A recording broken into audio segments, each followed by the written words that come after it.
വിദ്യാർത്ഥികളും പേരൻസും അറിയാൻ വേണ്ടി ഞാൻ ഈ വോയിസിൽ നിന്ന് വന്ന് പറയുന്നത് എന്താണെന്ന് വെച്ചാൽ, എല്ലാവരും മനസ്സിലാക്കേണ്ട ഒരു കാര്യമുണ്ട്. SLC അല്ല അവസാനത്തെ വാക്ക്. SLCൻ്റെ പേരും പറഞ്ഞ് ഒരുപാട് കുട്ടികളാണ്.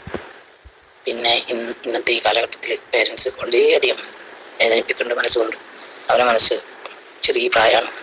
അവരെ അതിൻ്റെ പേരിൽ ഒരു കാരണവശാലും ഒരു പേരൻസും അവരെ വേദനിപ്പിക്കരുത്. കാരണം നിങ്ങളാണ് അവരെ കൂട്ടിപ്പിടിക്കേണ്ടവർ.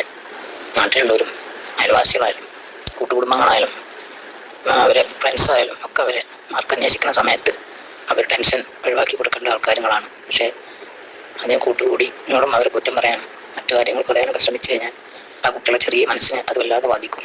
അതുകൊണ്ട് അത്തരം കാര്യത്തിൽ എല്ലാവരും നല്ലോണം ശ്രദ്ധിക്കുക. 10ാം ക്ലാസ് ഒരിക്കലും അവസാനത്തെ വാക്കല്ല, അത് ആദ്യം നിങ്ങൾ മനസ്സിലാക്കുക. കുട്ടികളെ പറഞ്ഞ് മനസ്സിലാക്കി അവർക്ക് വേണ്ട സമാധാനം കൊടുക്കേണ്ട നിങ്ങൾ അവരെ വേദനിപ്പിക്കാൻ ഒരിക്കലും ശ്രമിക്കരുത്. നാളെയാണ് റിസൾട്ട് അറിയുന്ന ദിവസം. ഈ ഒരു റിസൾട്ട് അറിയുന്നതോടുകൂടി ഒരുപാട് കുട്ടികൾക്ക് ഇതിൻ്റെ പേരിൽ പല പ്രശ്നങ്ങളും ഉണ്ടാകാറുണ്ട്.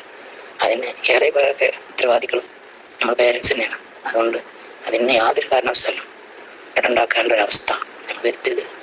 നമ്മൾ ഇത്രയും നല്ലതിൽ അവരോട് പെരുമാറി അവർക്ക് എത്ര മാർക്കാണോ കിട്ടിയത് സാരമില്ല, ശരിയായിക്കോളും, ഇനി അടുത്ത് നോക്കാം, അടുത്ത പരീക്ഷ വരുന്നുണ്ടല്ലോ, +1 ഉഷാറാക്കാം, +2 ഉഷാറാക്കാം, അങ്ങനെ അവരെ പ്രോത്സാഹിപ്പിക്കുക. അല്ലാതെ അവരൊരു കാരണവശാലും വേദനിപ്പിക്കാനോ മറ്റുള്ള കുട്ടികളുടെ മാർക്ക് വെച്ച് അവരെ നമ്മൾ ഓരോന്ന് പറയാനോ ശ്രമിക്കരുത്. അങ്ങനെ ശ്രമിക്കുമ്പോൾ ഇനി വരാൻ പോകുന്ന അവരെ ജീവിതത്തിനെയും കൂടി അവരെ പഠനത്തിനെ കൂടി അത് വല്ലാതെ ബാധിക്കാൻ ഇടയുണ്ട്. അതുകൊണ്ട് തന്നെ ഇത്തരം കാര്യങ്ങളൊക്കെ ചെയ്യാതിരിക്കാൻ കഴിവിൻ്റെ പരമാവധി നമ്മൾ തന്നെ ശ്രമിക്കണം. ആര് മാർക്ക് ചോദിച്ചാലും ആര് പരിഹസിച്ചാലും ആരെന്ത് പറഞ്ഞാലും നമ്മൾ അവരോടൊപ്പം നിന്ന് എൻ്റെ കുട്ടിക്ക് അത്ര കിട്ടിയല്ലോ, അവൻ നല്ലോണം ശ്രമിച്ചു എന്ന് പറയാനുള്ളൊരു മനസ്സുണ്ടാവണം. അല്ലാതെ അവന് കിട്ടിയ മാർക്ക് ഇത്രയാണ് അത്രയാണ്, അവനോട് അതിനെ കഴിയുള്ളൂ, അവനെ എന്തിനാണ് പറ്റുക എന്നൊക്കെ പറഞ്ഞ് കുട്ടികളെ ഒരിക്കലും താഴ്ത്തിക്കെട്ടരുത്. അത് അവരുടെ ജീവിതത്തിനെ ബാധിക്കണ ഏറ്റവും വലിയ, അവരെ ഇനി വരാൻ പോകുന്ന പഠനത്തിന് പോലും ബാധിക്കണ ഏറ്റവും വലിയൊരു അടിയാണ്. അതുകൊണ്ട് ആ ഒരു വാക്ക് ആരും ഉപയോഗിക്കരുത്. അത് അവരെ മനസ്സിലല്ലാതെ പ്രശ്നങ്ങളുണ്ടാക്കാം.